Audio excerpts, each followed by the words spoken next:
66,000 غزہ کے باسیوں، بچوں، بوڑھوں اور خواتین کی شہادت، 1,68,000 زخمیوں اور 21 لاکھ سے زائد آبادی کو بے گھر کرنے کے بعد اسرائیل نے غزہ سے اپنی فوجیں مرحلہ وار واپس بلانے پر مشروط تمادگی ظاہر کر دی ہے، جبکہ صبح سے اب تک مزید 45 فلسطینیوں کو شہید کیا جا چکا ہے۔ گزشتہ روز وائٹ ہاؤس میں امریکی صدر ڈونلڈ ٹرمپ نے اسرائیلی وزیر اعظم نیتن یاہو سے ملاقات کے بعد اعلان کیا ہے کہ اسرائیلی وزیر اعظم نیتن یاہو غزہ تنازع ختم کرنے کے معاہدے پر متفق ہونے کے انتہائی قریب ہیں۔ معاہدے کی تفصیلات بتاتے ہوئے صدر ٹرمپ نے کہا کہ حماس کو 72 گھنٹوں میں تمام ہاسٹیجز کو رہا کرنا ہوگا۔ عرب اور مسلم دنیا نے غزہ کو تیزی سے غیر مسلح کرنے، حماس اور دیگر تمام تنظیموں کی فوجی صلاحیت ختم کرنے کا وعدہ کیا ہے۔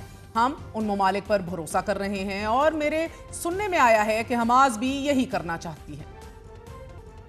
بظاہر صدر ٹرمپ کا منصوبہ مشروط ہے، جہاں ایک جانب وہ حماس کو غیر مسلح کرنے کی ذمہ داری عرب دنیا پر ڈال رہے ہیں، تو دوسری طرف انہوں نے ایسی کوئی کمٹمنٹ نہیں کی کہ جس سے یہ تاثر ملتا ہو کہ اگر نیتن یاہو نے مغربی کنارے اور غزہ پر قبضہ کیا تو نیتن یاہو کو کیسے ذمہ دار ٹھہرایا جائے گا۔ بلکہ صدر ٹرمپ نے کہا ہے کہ اگر حماس نے معاہدہ مسترد کر دیا تو ممکن ہے اور مجھے توقع ہے کہ ہمیں ایک مثبت جواب ملے گا، لیکن اگر نہیں تو پھر نیتن یاہو کو میرا مکمل تعاون ہوگا کہ وہ جو کرنا چاہیں کریں۔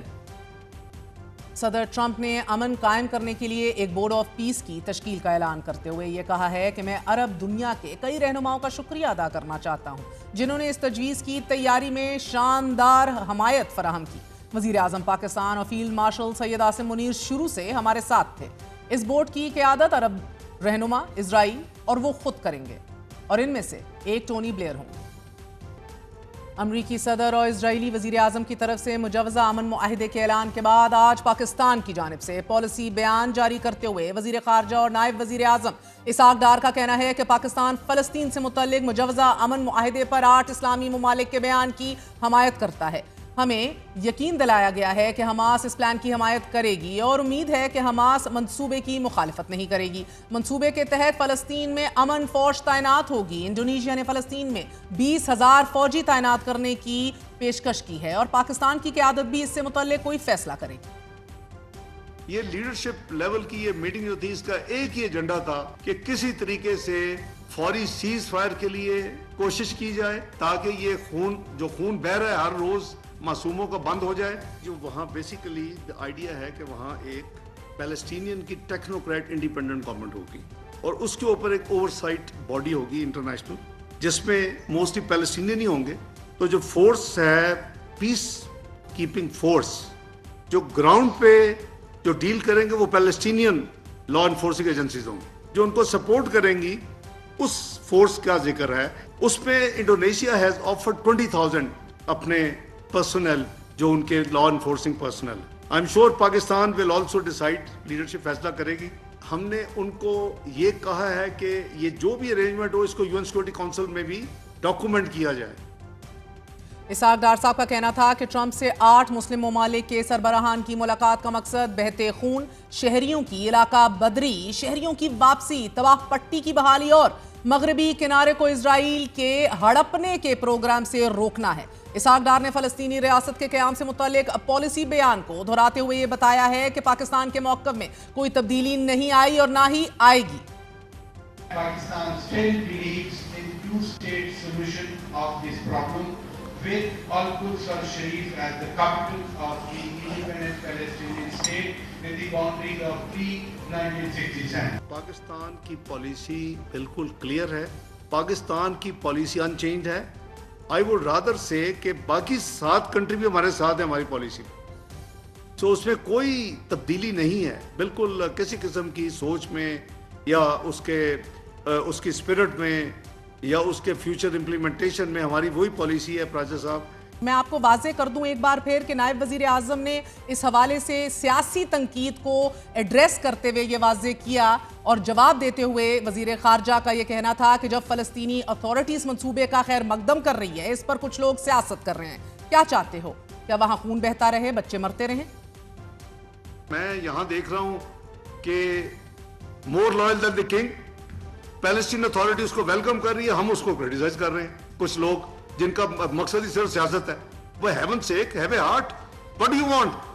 کہ وہاں خون بہتا رہے, معصوم بچے بھوک سے مرتے رہے, اور تم یہاں اپنی سیاست کے لیے اپنے اسٹیٹمنٹ دو اور ٹویٹیں کرو. خدا کا خوف کرو.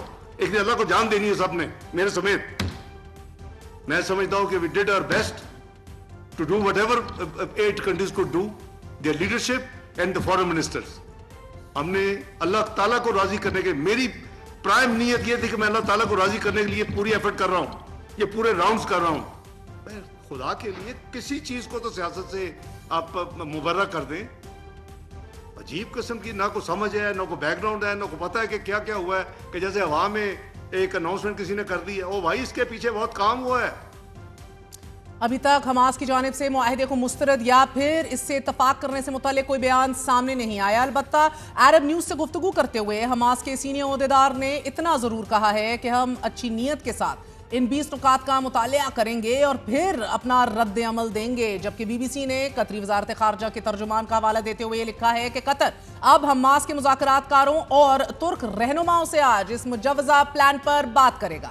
ناظرین, آج وائٹ ہاؤس میں صحافیوں سے گفتگو کرتے ہوئے صدر ٹرمپ کا کہنا تھا کہ میں نے حماس کو جنگ بندی پروپوزل کے لیے 4 دن کا وقت دیا ہے کہ وہ غزہ امن مسودے پر اپنا جواب دیں, اور ہم حماس کے جواب کا انتظار کر رہے ہیں. جبکہ واضح رہے کہ صدر ٹرمپ نے اسرائیل کو بھی 72 گھنٹے کا وقت دیا ہے کہ وہ بھی اپنا مؤثر اور مثبت جواب اس معاہدے کے حوالے سے دیں. ناظرین, عرب میڈیا کے مطابق سعودی عرب, پاکستان, ترکیہ, مصر, اردن, انڈونیشیا, قطر اور متحدہ عرب امارات نے غزہ میں امن کے لیے مجوزہ منصوبے کا خیر مقدم کرتے ہوئے مشترکہ بیان جاری کیا ہے. بیان میں کہا گیا ہے کہ جامع معاہدے کے تحت ہونے والی جنگ بندی, اسرائیل کا مکمل انخلا, غزہ میں امداد کی فراہمی, فلسطینیوں کی نقل مکانی روکنا, مغویوں کی رہائی, علاقے میں سیکیورٹی کا طریقہ کار, تعمیر نو, اور غزہ کا مغربی کنارے کا حصے کے طور پر 2 ریاستی حل کی بنیادوں پر ہونے والے دریائے امن کے معاہدے میں امریکہ کے ساتھ ہر ممکن تعاون کے لیے تیار ہیں. سعودی عرب سے چھپنے والے جو ڈیٹیل سامنے آ رہی ہیں, ناظرین آپ کو بتاتے چلے, عرب نیوز کا اخبار جو ہے, انگریزی عرب نیوز میں فلسطینی صحافی داؤد قطب لکھ رہے ہیں, progress and perils as Netanyahu blinks first. اس عنوان سے لکھا گیا یہ رپورٹ. اس میں بتایا جا رہا ہے کہ ابھی تک معاہدے کے بہت سے نکات مبہم ہیں, کہ جیسے مثال کے طور پر غزہ اور مغربی کنارے پر مشتمل فلسطینی ریاست کا قیام عمل میں آئے گا یا نہیں, کیا فلسطینی اتھارٹی کے پاس غزہ کا ڈائریکٹ کنٹرول ہوگا یا نہیں. مگر اتنا ضرور ہے کہ اس منصوبے سے اسرائیل کا جاری قبضہ روکا ضرور جا رہا ہے. اس کے علاوہ جو معاہدہ سامنے آیا ہے, اس سے فلسطینیوں کی ایک مانگ ضرور پوری ہو رہی ہے کہ جس کا اظہار وہ دہائیوں سے کرتے آ رہے ہیں, کہ مقبوضہ فلسطین میں ایک بین الاقوامی فوج تعینات کی جائے. یہ بہت اچھا قدم ہے کہ جسے حاصل کرنا بہت زیادہ اہمیت رکھتا ہے, کیونکہ یہ مستقبل میں بہت سی چیزوں کا فیصلہ بھی کر سکتا ہے. صدر ٹرمپ اور نیتن یاہو کی ملاقات کے حوالے سے داؤد قطب نے یہ لکھا ہے کہ ٹرمپ پوری ملاقات اور پورے ایونٹ میں نیتن یاہو پر حاوی رہے. ماضی میں فلسطینی برملا اس کا اظہار کرتے آئے ہیں کہ امن صرف امریکہ کی مداخلت سے حاصل ہو سکتا ہے, اور صدر ٹرمپ نے جس انداز میں نیتن یاہو کو ہینڈل کیا واضح کرتا ہے کہ امریکی صدر نے اپنا لیوریج استعمال کیا ہے. البتہ کیا واشنگٹن یرغمالیوں کی رہائی کے بعد بھی یہ دباؤ برقرار رکھ پائے گا یا نہیں, یہ ابھی کہنا قبل از وقت ہے. فلسطینی صحافی داؤد قطب نے اسرائیل کے غزہ خالی کرنے سے متعلق ٹائم لائنز نہ دینے کو بھی اہمیت دیتے ہوئے لکھا ہے کہ یرغمالیوں کی رہائی کے بعد جنگ روکنے کا اختیار اسرائیل کے ہاتھ میں ہوگا, جو کہ یقیناً ایک تشویشناک بات ہے, کیونکہ 20 نکات میں اسرائیل کی اکاؤنٹیبلٹی کے لیے کوئی میکنزم نہیں بنایا گیا. اس کے علاوہ بین الاقوامی فوج جو غزہ کا انتظامی کنٹرول سنبھالے گی, اس متعلق بھی بہت سے سوالات اپنی جگہ موجود ہیں. اس کے علاوہ داؤد قطب لکھ رہے ہیں کہ نیتن یاہو نے تو حماس کو غیر مسلح کرنے کی بات کی ہے, مگر صدر ٹرمپ خاموش رہے ہیں. مطلب ٹرمپ نے خود ابہام چھوڑا ہے کہ اسرائیل غزہ کی سیکیورٹی اپنے پاس رکھ سکتا ہے, لیکن سب سے اہم نقطہ یہ ہے کہ اس تمام منصوبے میں فلسطینیوں کی رائے کہیں بھی نہیں نظر آ رہی. ایسے میں واحد چیز کہ جو منصوبے پر عمل درآمد کروا سکتی ہے وہ انٹرنیشنل قانون اور گارنٹیز ہیں.